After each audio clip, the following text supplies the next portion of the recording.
Assalamualaikum warahmatullahi wabarakatuh. Perkenalkan, nama saya Rahma Sintia Yukusmaningrum. Di sini saya akan menjelaskan mengenai penyakit zoonosis agen bakteri. Penyakit yang akan saya jelaskan yaitu ada Q fever dan leptospirosis.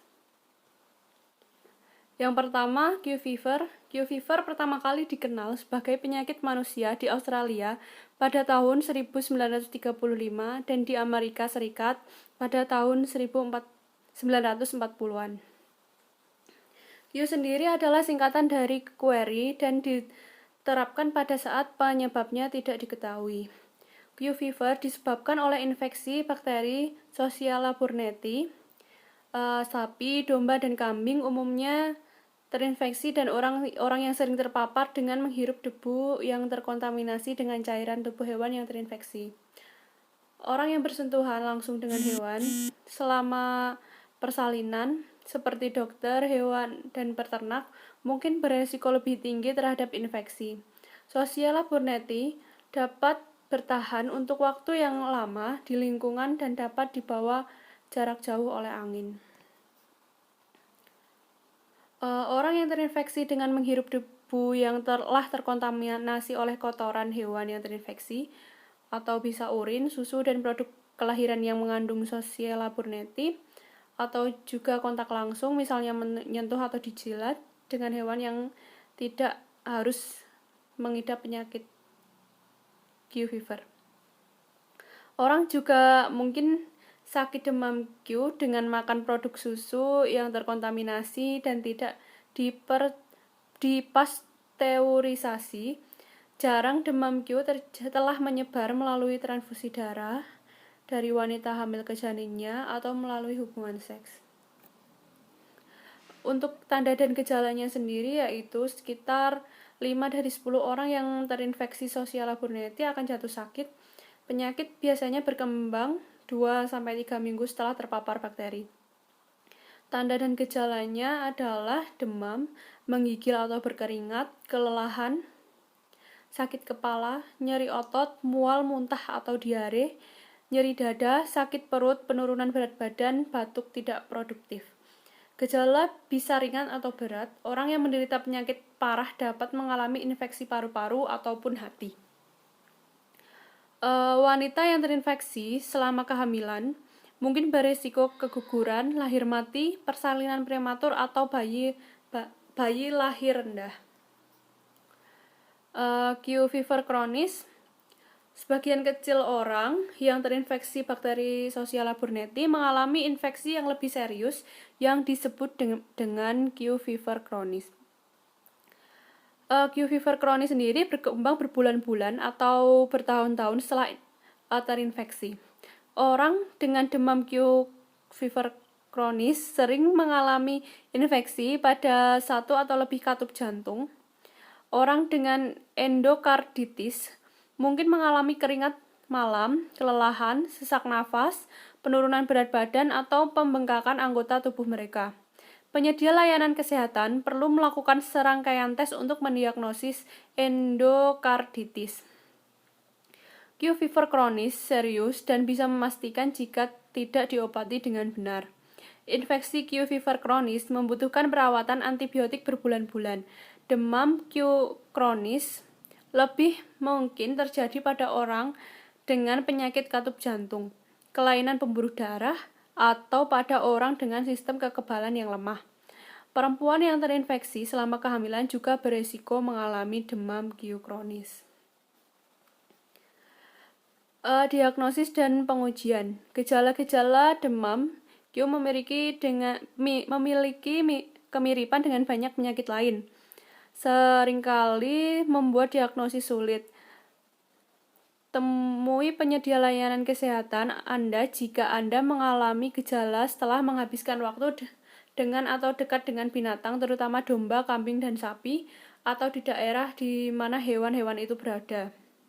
Penyedia layanan kesehatan Anda dapat memesan tes darah untuk mencari demam Q atau penyakit lainnya.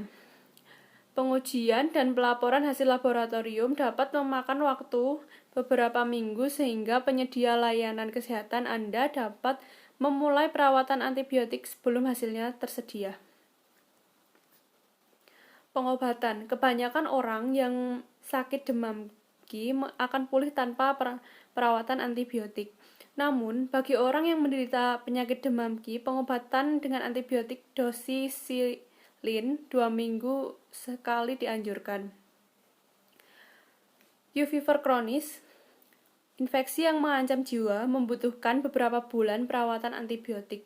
Diobati dengan kombinasi antibiotik termasuk doxycycline dan hidroksikloroquine selama beberapa bulan. Untuk pencegahannya, vaksin Q fever tidak tersedia di Amerika Serikat. Kurangi resiko terkena demam Q dengan menghindari kontak dengan hewan. Jangan mengkonsumsi susu mentah atau produk susu mentah. Jika Anda telah didiagnosis menderita demam Q dan memiliki riwayat penyakit katup jantung, kelainan pembuluh darah, sistem kekebalan tubuh yang melemah, atau sedang hamil, bicarakan dengan penyedia layanan kesehatan Anda tentang resiko terjadi demam Q kronis. Yang kedua ada leptospirosis. Leptospirosis adalah penyakit bakteri yang menyerang manusia dan hewan. Ini disebabkan oleh bakteri dari genus Leptospira. Pada manusia, itu dapat menyebabkan berbagai gejala. Beberapa di antaranya mungkin keliru untuk penyakit lain. Namun, beberapa orang terinfeksi mungkin tidak memiliki gejala sama sekali. Tanpa pengobatan, leptospirosis dapat menyebabkan kerusakan ginjal, meningitis, selaput di sekitar otak dan sumsum tulang belakang, gagal hati, gangguan pernapasan, dan bahkan kematian.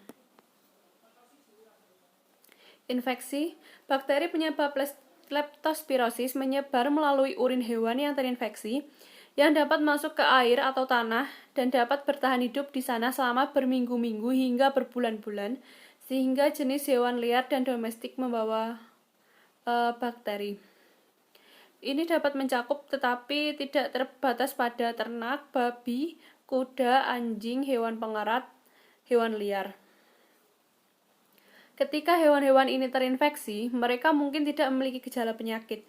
Hewan yang terinfeksi dapat terus mengeluarkan bakteri ke lingkungan terus-menerus atau sesekali selama beberapa bulan hingga beberapa tahun. Manusia sendiri dapat terinfeksi melalui kontak dengan urin dari hewan yang terinfeksi, kontak dengan air, tanah, atau makanan yang terkontaminasi dengan urin hewan yang terinfeksi. Bakteri dapat masuk ke dalam tubuh melalui kulit ataupun selaput lendir, terutama jika kulit rusak karena luka goresan. Minum air yang terkontaminasi juga dapat menyebabkan infeksi. Wabah leptospirosis biasanya disebabkan oleh paparan air yang terkontaminasi seperti banjir. Penularan dari orang ke orang jarang terjadi. Tanda dan gejalanya: demam tinggi, sakit kepala, panas dingin, nyeri otot, muntah, penyakit kuning, mata merah, sakit perut, diare, dan ruam. Banyak dari gejala ini dapat disalahartikan sebagai penyakit lain. Selain itu, beberapa orang yang terinfeksi mungkin tidak memiliki gejala sama sekali. Waktu antara paparan seseorang terhadap sumber yang terkontaminasi dan menjadi sakit adalah 2 hingga 4 hari. Penyakit biasanya dimulai secara tiba-tiba dengan demam dan gejala lainnya. Leptospirosis dapat terjadi dalam 2 fase, yaitu setelah fase pertama, pasien dapat pulih untuk sementara waktu tetapi menjadi sakit kembali. Fase kedua terjadi itu lebih parah, orang tersebut mungkin mengalami gagal ginjal atau hati yang meningitis. Penyakit ini berlangsung dari beberapa hari hingga 3 minggu atau lebih. Tanpa perawatan, pemulihan mungkin memakan waktu beberapa bulan. Resiko paparan. Leptospirosis terjadi di seluruh dunia, tetapi paling umum di daerah beriklim sedang atau tropis. Ini adalah bahaya pekerja bagi banyak orang yang bekerja di luar ruangan atau dengan hewan. seperti petani, pekerja tambang, pekerja selokan, pekerja rumah jagal, dokter hewan dan pengasuh hewan, pekerja ikan, peternak sapi perah, personil militer. Penyakit ini juga dikaitkan dengan berenang, mengarungi kayak dan arung jeram di danau atau sungai yang terkontaminasi. Dengan demikian, ini merupakan bahaya rekreasi bagi para camping atau mereka yang berpartisipasi dalam olahraga luar ruangan. Resiko ini cenderung lebih besar bagi mereka yang berpartisipasi dalam kegiatan ini di daerah beriklim tropis atau beriklim sedang. Selain itu, kejadian infeksi leptospirosis di kalangan anak-anak perkotaan tampaknya meningkat. Pencegahan, risiko tertular leptospirosis dapat sangat dikurangi dengan tidak berenang atau mengarungi air yang mungkin terkontaminasi dengan urin hewan, atau menghilangkan kontak dengan hewan yang berpotensi terinfeksi. Pakaian pelindung atau alas kaki harus dikenakan oleh mereka yang terpapar air atau tanah yang terkontaminasi karena pekerjaan atau kegiatan rekreasi mereka. Pengobatan leptospirosis diobati dengan antibiotik seperti doxycycline atau penisilin yang harus diberikan pada awal perjalanan penyakit. Antibiotik intravena mungkin diperlukan untuk orang dengan gejala yang lebih parah. Orang dengan gejala sugestif leptospirosis harus menghubungi penyedia layanan kesehatan. Cukup sekian penjelasan dari saya. Bila banyak kesalahan mohon dimaafkan. Wassalamualaikum warahmatullahi wabarakatuh.